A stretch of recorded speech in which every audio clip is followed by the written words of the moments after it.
तमाम देखने वाले को खुशामदीद। ये आज हमारे पास एक मोबाइल आया है, एक्स मोबाइल, जिसे आप फ़ीचर फ़ोन भी कहते हैं। इसका प्रॉब्लम ये है कि ये चार्ज नहीं होता।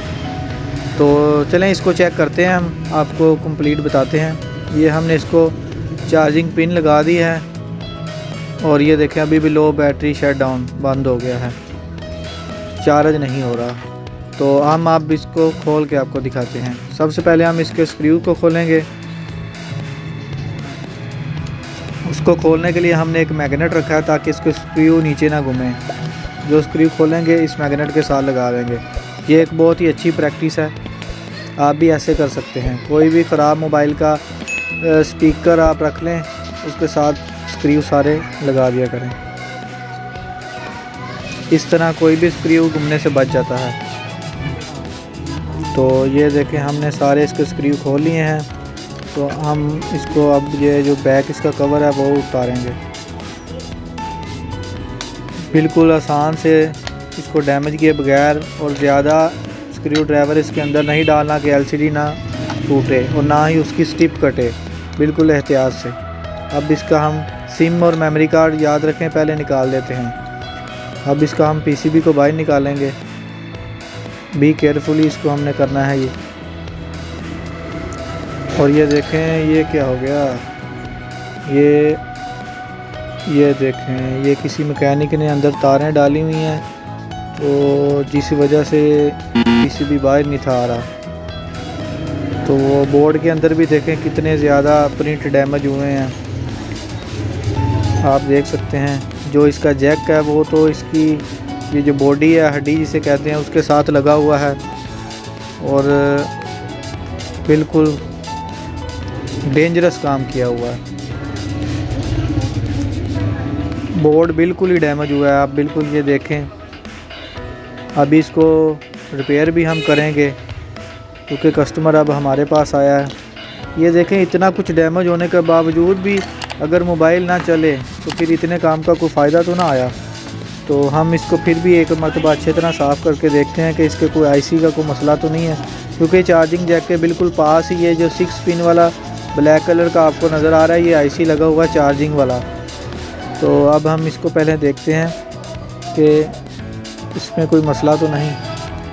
तो ये मुझे नज़र आ रहा है कि इसका जो आईसी के नीचे 2 रेजिस्टेंस लगी हैं, उनमें एक रेजिस्टेंस नहीं लगी, तो उसको हम लगा लेंगे। और ये देखें ये हम पुराना जो इसका जो जैक है उसको बाहर निकाल रहे हैं। ये किसी ने मैजिक या गम के साथ बिल्कुल पक्का करके लगाया हुआ है, लेकिन फिर भी नहीं चल रहा। तो हम अपनी आसानी के लिए पुराने जैक को रिमूव कर देंगे और फिर इसकी जगह नया जैक लगाएंगे। तो बी केयरफुली इसको भी बाहर निकालेंगे और इसको अच्छी तरह साफ़ करेंगे। ये देखें ये निकल गया बाहर। अब इसकी जगह हम इसको साफ़ करके और नया जैक रखेंगे। अभी बेहतरीन तरीका तो ये होता है कि प्रिंट अगर बोर्ड पे होते, पीसीबी पे होते, तो हम जैक उस पे ही माउंट करते हीट गन से या सोल्डरिंग आयरन से, लेकिन उसके नीचे प्रिंट अभी बिल्कुल डैमेज हो गए हैं। तो अगर उसमें अगर हम लगा भी देते हैं तो वो जैक बिल्कुल 2 ही दिन में फिर टूट जाएगा। तो ये देखिए आईसी के साथ हमने जो है ना वो जो रेजिस्टेंस टूटी थी उनको हमने जोड़ दिया है।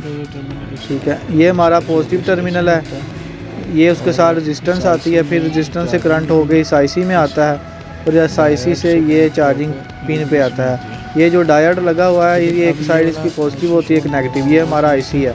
ये जो आईसी के नीचे देखिए 2 रेजिस्टेंस है, एक टूटी हुई थी, हमने उसको शॉर्ट कर दिया है। ठीक है, ये इसको हमने शॉर्ट कर दिया है। इसका मसला ये है कि ये नोट चार्जिंग एरर भी देगा, लेकिन हम इसके लिए इसका हल भी है, हम इसमें डायोड लगा देंगे क्योंकि ये आईसी वैसे भी इसका डैमेज हुआ लग रहा है, क्योंकि इसके प्रिंट बहुत ज़्यादा डैमेज हुए हैं। किसी भी मोबाइल में अगर ये मसला आए आपको कि वो चार्जिंग शो करता है और सेव नहीं करता, तो फिर भी हम जो आज तरीक़ाकार करने वाले हैं आप वही अप्लाई करेंगे तो उसका ये मसला भी हल हो जाएगा। ये देखें हमने इसको जंपर वायर लगा दी है। सबसे पहले हमने जो ये ग्राउंड है ना इसका उससे एक तार निकाल ली है, ग्राउंड टर्मिनल, इसको हम नेगेटिव कहेंगे।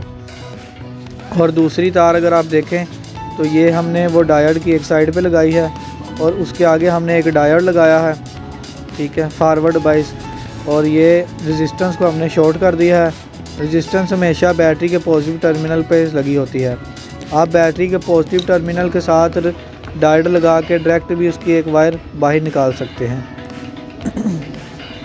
ये देखें, ये पीसीबी में हमारे पास जो रेगुलर पीसीबी उनमें ये डायोड लगा होता है, ठीक है। आप ये डायोड भी इस्तेमाल कर सकते हैं। इसके अलावा जीनर डायोड भी आता है, वो डायोड भी इस्तेमाल कर सकते हैं। ये इसकी पीछे वाली साइड से वो 5 वोल्ट चार्जर का करंट देते हैं और जो आगे वाइट कलर की लाइन है वहाँ से मोबाइल की बैटरी टर्मिनल पॉजिटिव पर देते हैं। इसी तरह अगर ये छोटा देखें तो इसमें भी एक छोटी सी लाइन होती है एक कॉर्नर पे। उस लाइन कॉर्नर वाली लाइन जो है वो बैटरी वाली साइड पे आती है और उसको पीछे से 5 वोल्ट करंट देते हैं। ये डायोड लगाने का तरीका होता है। तो चलें, हमने बैटरी में तार लगा दी और ये हम चार्जिंग जैक हमने इसकी बॉडी में लगा दिया है। अब हम इसको पॉइंट को सबसे पहले सोल्ड करते हैं और फिर इसके बाद हम ये देखें जिस डायरेक्शन में जैक लगता है हमने उसी डायरेक्शन में इसको फॉलो करना है। अगर इसी तरह जैक लगता है तो हमने पॉजिटिव और नेगेटिव का ख्याल रखना है। जो लेफ़्ट साइड है उसको हमने लेफ़्ट पे ही लगाना है, जो राइट है उसको हमने राइट पे ही लगाना है। आप मल्टीमीटर से भी इसकी लेफ़्ट राइट चेक कर सकते हैं। हमने जंपर वायर दोनों पॉइंट के साथ अटैच कर दी है और अच्छी तरह सोल्ड कर दी है। ध्यान रहे कि कोई तार ग्राउंड के साथ अटैच ना हो। इसके बाद कीपैड स्टिकर हमने लगा दिया है और ये देखें एम्पेयर भी ले रहा है और चार्ज भी हो रहा है। इसका मतलब चार्जिंग स्टोर भी कर रहा है और शो भी कर रहा है, आप चेक कर सकते हैं। तो इस तरीके से हमारा जो आज का काम है ये मुकम्मल हुआ। इसके बाद हम इसको मुकम्मल तौर पर बंद करके स्क्रू लगा देंगे। वीडियो को लाइक और चैनल को सब्सक्राइब ज़रूर करें।